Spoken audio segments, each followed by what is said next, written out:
किसान हर रोज पपीते के पेड़ से पपीते तोड़ता था, लेकिन एक दिन उसे पेड़ में कुछ अजीब सा लगा, जैसे कोई उसके पपीते चुरा रहा हो। तो किसान चोर को पकड़ने के लिए झोपड़ी में छुपकर नजर रखने लगा।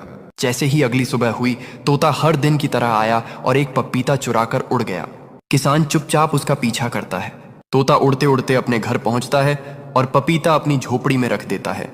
किसान समझ जाता है तोता माँ बनने वाला है, इसलिए वो अपने आने वाले बच्चों के लिए खाना इकट्ठा कर रहा है। फिर एक दिन बहुत तेज बारिश होने लगती है। किसान दौड़ता हुआ आता है और तोते को अपने साथ ले आता है। तोते का घर पानी में बह जाता है। कुछ दिन बाद तोता अंडे देता है और फिर उन अंडों से नन्हे बच्चे निकलते हैं। किसान ये देखकर रोने लगता है। फिर भी किसी ने लाइक, शेयर, सब्सक्राइब नहीं किया।